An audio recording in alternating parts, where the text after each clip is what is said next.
Good morning student. Ninth class maths number system चल रहा था, इसको आगे बढ़ाते हैं।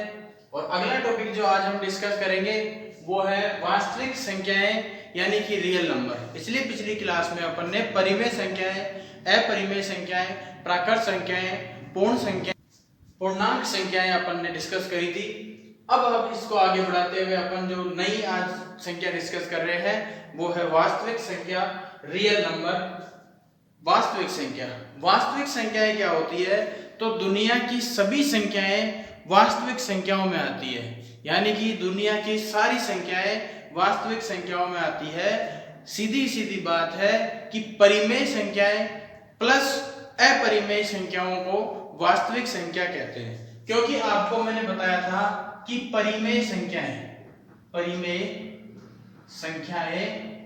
ऐसी संख्याएं हैं जिसमें प्राकृत संख्या भी आती है, पूर्ण संख्या भी आती है और पूर्णांक संख्या भी आती है, यानी कि नेचुरल नंबर भी आते हैं, होल नंबर भी आते हैं और इंटीजर नंबर भी आते हैं। यानी कि ये तीनों संख्याएं परिमेय संख्याओं में आती है, और जो संख्याएं परिमेय नहीं होती वो संख्याएं अपरिमेय होती है।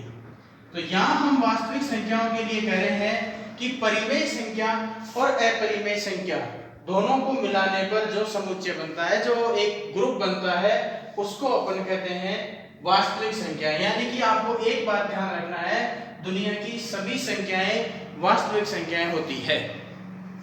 वास्तविक संख्याएं वैसे अगर हम लिखें तो परिमेय प्लस अपरिमेय संख्या वास्तविक संख्या कहलाती है। परिमेय प्लस अपरिमेय संख्या जो है वो वास्तविक संख्या कहलाती है। अब हम डिस्कस कर रहे हैं दुनिया की जो वास्तविक संख्याएं हैं, उन वास्तविक संख्याओं का दशमलव प्रसार, डेसिमल एक्सप्रेशन कैसे होता है, यानी कि उनमें अपन दूसरी संख्या का जब भाग दें तो किस तरीके से पॉइंट के बाद वो नंबर चलते हैं। अब हम पढ़ेंगे वास्तविक संख्याओं का दशमलव प्रसार। वास्तविक संख्याओं का दशमलव प्रसार आप देखो, अगर मान लो मैं आपसे कहूं कि 8 में 7 का भाग दो, अगर मैं आपसे कहूं कि 8 में 7 का भाग दो तो दो। 8 में अपने को 7 का भाग देना है, एक बार जाएगा 7, शेष पर हमारे पास 1 बचा, क्योंकि अब भाग नहीं जा रहा तो पॉइंट 0। 10 में 7 का भाग वही एक बार जाएगा, कितनी बार, कितने बचेंगे, 3।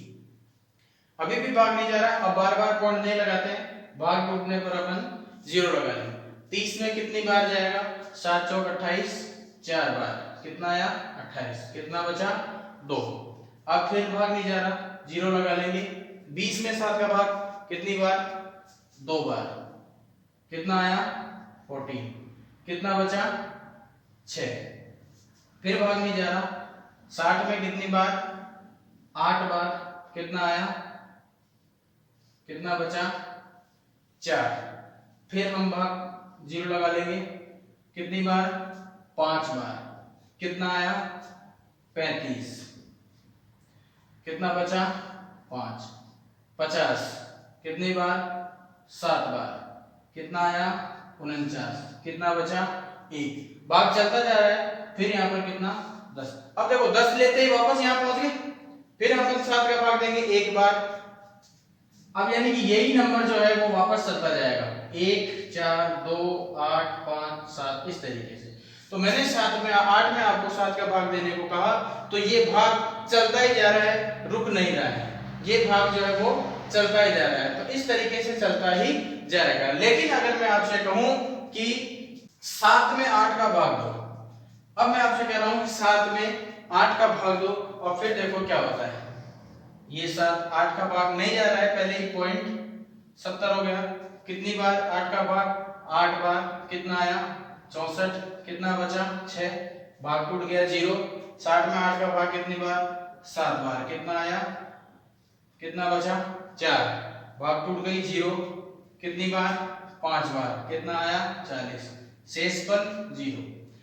यानी कि अगर 7/8, क्योंकि P/Q के रूप में लिखी हुई है, परिमेय संख्या है, 8/7 परिमेय संख्या है, लेकिन इस परिमेय संख्या में जब मैंने भाग दिया तो यहाँ पर जो शेषफल है वो 0 आ गया, लेकिन मैंने इसमें जब इसका भाग दिया तो ये भाग चलता ही जा रहा है, रुक नहीं रहा है। लेकिन ध्यान देने वाली बात यहाँ पर ये है कि सर ये जो नंबर है ये बार बार रिपीट होता रहेगा, ये जो नंबर है ये बार बार रिपीट होता रहेगा।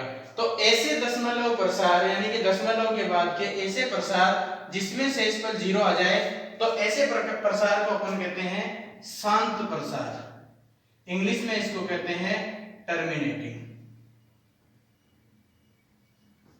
शांत प्रसार यानी कि ऐसे प्रसार जिसमें पॉइंट के बाद संख्याएं रुक जाए यानी कि शेषफल 0 आ जाए तो ऐसे प्रसार को अपन कहते हैं शांत प्रसार। और ऐसा प्रसार जो रुके नहीं, बार बार रिपीट हो, उसको कहते हैं अनावर्ती अशांत प्रसार। यानी तो अभी मैंने आपको बताया कि अभी अपन ने 8 में 7 का भाग दिया था, 7 में 8 का भाग दिया था जो कि आया था 0.875, यानी कि ये जो प्रसार है वो रुक गया था, यानी शेषफल उसमें 0 आ गया था। और यहाँ पर शेषफल जो है वो 0 नहीं आ रहा है। तो ध्यान से सुनना, ऐसे दशमलव प्रसार जिसमें शेषफल 0 आ जाए उसको हम कहते हैं शांत प्रसार, इंग्लिश में इसको कहते हैं टर्मिनेटिंग। लेकिन अगर दशमलव प्रसार जो है वो रुके नहीं, चलता जाए, आप इसको कितना ही भाग दे लो, सुबह से आपको शाम हो जाएगी, लेकिन इसका प्रसार रुकेगा नहीं, कहीं पर भी इसमें शेषफल 0 नहीं आएगा। अगर किसी संख्या में किसी संख्या का भाग देने पर शेषफल 0 नहीं आए, प्रसार चलता रहे और एक पर्टिकुलर डिजिट के बाद वो वापस रिपीट होता रहे, बार बार आता रहे, जिसको हम हिंदी में कहते हैं आवर्ती। कोई नंबर बार बार आए तो उसको अपन आवर्ती कहते हैं। जैसे यहाँ पर पॉइंट के बाद 142857 142857 इस तरीके से ये आगे चलता रहेगा, और इस तरीके से आगे चलता रहे तो उस प्रसार को अपन कहते हैं अनवसानी आवर्ती, यानी कि नॉन टर्मिनेटिंग। असानी भी इसको कह सकते हैं नॉन टर्मिनेटिंग रिकरिंग। रिकरिंग का मतलब आवर्ती, बार बार आना। लेकिन ये सभी प्रसार जो है वो है परिमेय संख्याओं के। अब बात है अपरिमेय संख्याओं की। किसी भी अपरिमेय संख्याओं का प्रसार दशमलव के बाद आवर्ती नहीं होता है, रिपीट नहीं होता है। जैसे √2, आपको पता है कि √2 जो है वो अपरिमेय संख्या है, तो इसका जो एक्चुअल मान है 1.414 इस तरीके से आगे जो चलता रहेगा, उसमें किसी भी नंबर के बाद वापस आवर्ती नहीं होगी। अगर आपसे कोई कह दे कि 0.010 110 111 4 टाइम 0 ये प्रसार, तो कोई आपसे अगर कहे कि ये प्रसार कैसा है, तो ये प्रसार अनवसानी अनआवर्ती है, यानी कि ये रिपीट नहीं होगा। और मैंने कल भी आपको बताया था, पिछली क्लास में भी बताया था कि परिमेय संख्याओं का प्रसार दशमलव के बाद या तो रुक जाता है या बार बार रिपीट होता है, तो ऐसी संख्याएं परिमेय संख्याएं कहलाती है। और ऐसी संख्याएं जिसमें दशमलव के बाद कोई नंबर बार बार रिपीट नहीं हो, तो ऐसे प्रसार को अपन अनवसानी अनावर्ती प्रसार कहते हैं, और ऐसी संख्याओं को अपन अपरिमेय संख्याएं कहते हैं। तो अपरिमेय संख्याओं का जो प्रसार है वो अनवसानी अनावर्ती होता है, यानी कि नॉन टर्मिनेटिंग नॉन रिकरिंग होता है। नॉन टर्मिनेटिंग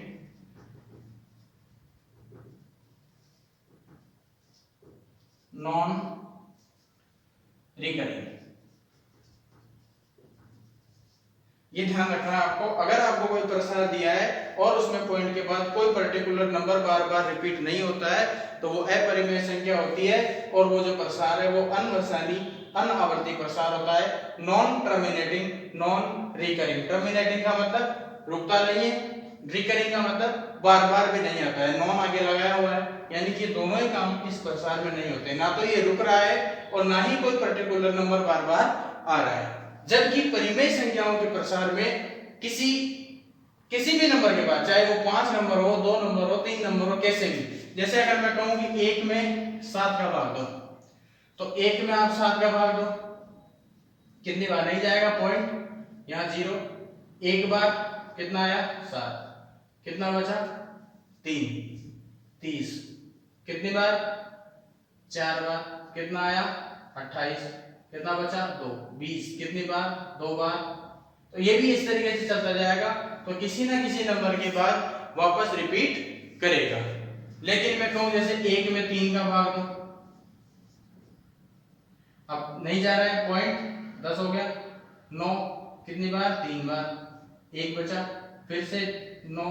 तो इस तरीके से ये 3 3 3 3 चलते ही जाएंगे और ये भाग जो है वो रुकेगा नहीं, कभी भी इसमें शेषफल जो है वो 0 नहीं आएगा और ये प्रसार इस तरीके से चलता जाएगा। एक चीज और ध्यान रखना, जितने नंबर के बाद प्रसार बार बार रिपीट होता है, अपन उसको लिखने के लिए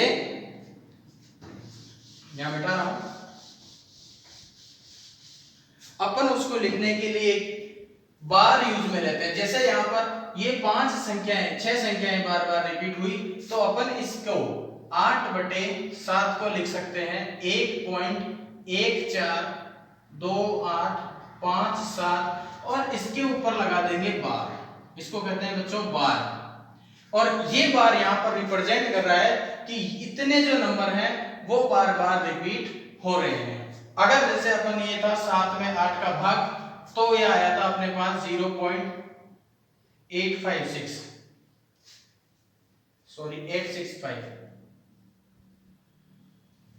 अब इस पर कोई बार नहीं लगा, इसका मतलब इसमें इसका भाग देने पर यहाँ पर ये प्रसार शांत हो गया, शेषफल 0 आ गया यहाँ तक जाके। लेकिन इसमें ये अशांत चलता जा रहा है और बार बार रिपीट हो रहा है। जैसे 1/3 के प्रसार को भी अपन लिखेंगे 0.3 के ऊपर बार। अब मैंने यहाँ केवल 3 पे बार लगाया है, तो इसका मतलब है कि 3 जो है वो बार बार रिपीट हो रहा है, 3 जो है वो बार बार रिपीट हो रहा है। तो ये हमारे पास वास्तविक संख्याओं में परिमेय संख्याओं के प्रसार है। अब अभी जो अपन ने दशमलव प्रसार पढ़ा था, उस पर आधारित मैं आपसे कुछ क्वेश्चन पूछता हूं, ध्यान से देखना। अगर इससे पहले का समझ में भी नहीं आया है तो भी इन क्वेश्चन में आपको वो सारी चीज समझ में आएगी, ध्यान से देखना। अगर मान लो आपसे कोई कह दे कि 0.125 को p बटे रूप में लिखो, 0.125 को p बटे q के रूप में लिखो, तो देखो ध्यान से सुनना, आंसर इसका क्या होगा। सर अभी आपने बताया था कि अगर दशमलव के बाद इस तरीके से संख्याएं लिखी हुई हो और डैश ना हो, ऊपर बार भी ना हो, तो ये जो संख्या है ये शांत प्रसार वाली है। शांत प्रसार वाली संख्याओं को p बटे क्यूब में लिखने के लिए बड़ा सिंपल है कि आप इनका 0 हटा लो, सॉरी पॉइंट हटा लो, और पॉइंट के बाद जितनी डिजिट है, यहाँ पर 3 डिजिट है तो 1000, 3 0 लगा ली। अगर 2 डिजिट होती, जैसे मान लो आपको कहता है कि 0.25 को p बटे q के रूप में लिखो, तो पॉइंट हटा के आप इसमें लगा लेते 100 100। 3 संख्या है तो 1000 लगाएंगे, 1 संख्या है तो 10 लगाएंगे, 2 संख्या है तो 100 लगाएंगे। पॉइंट हटाना आपको आता ही होगा। इस तरीके से आपको डायरेक्ट इसका आंसर लिख देना है 125/1000।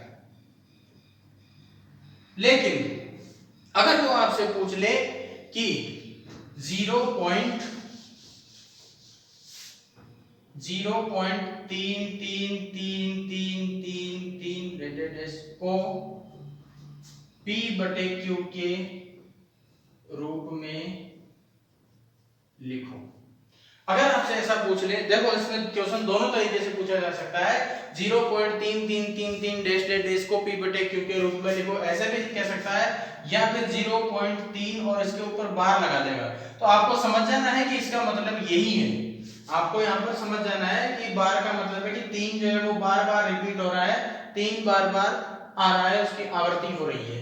तो ऐसे क्वेश्चन को अपन सॉल्व करने के लिए क्या करते हैं, इनको p बटे रूप में कैसे लिखें, p बटे q के रूप में।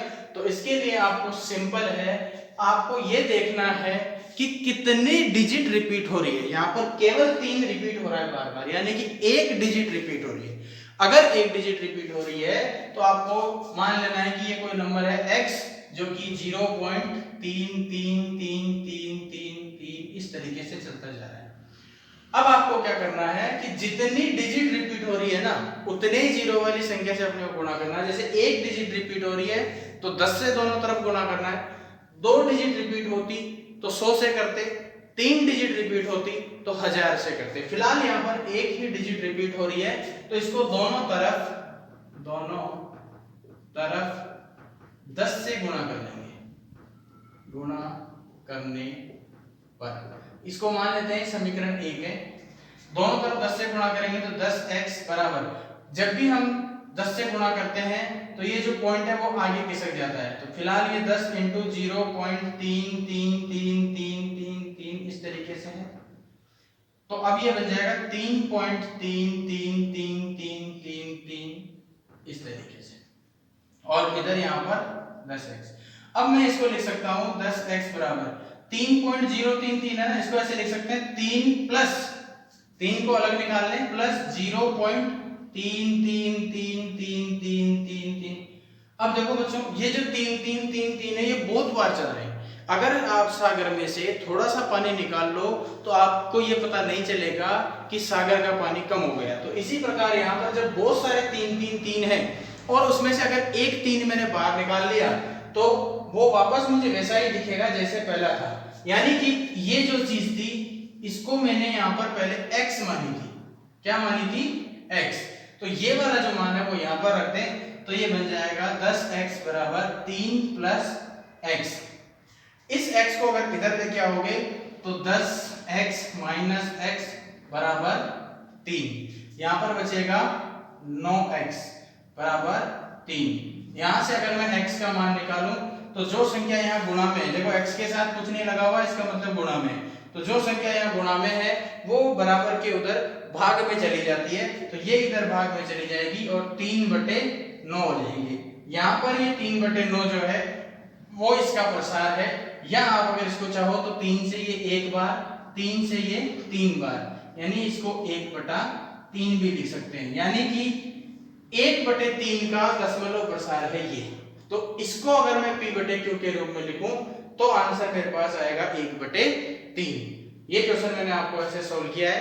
एक क्वेश्चन मैं आपको दे रहा हूं, सोल्व करिए और फिर उसको मैं अगली क्लास में डिस्कस करूंगा। तो आप अपनी कॉपी में मैच कीजिए कि आपने उसको सही सोल्व किया या नहीं। x बराबर 1.27 के ऊपर बार लगाए, इसका मतलब 27 जो है वो बार बार आ रहा है, को p/q के रूप में लिखो। ये क्वेश्चन आपको सोल्व करना है, इसको p/q के रूप में लिखना है। आज हमने वास्तविक संख्याएं पढ़ी, परिमेय और अपरिमेय संख्याओं को मिलाकर अपन वास्तविक संख्या कहते हैं। वास्तविक संख्याओं का दशमलव प्रसार पढ़ा और दशमलव प्रसार में मैंने ये क्वेश्चन भी एक आपको हल करके दिखाया। एक क्वेश्चन मैंने आपको दिया है, आगे हम डिस्कस करेंगे अगली क्लास में। धन्यवाद।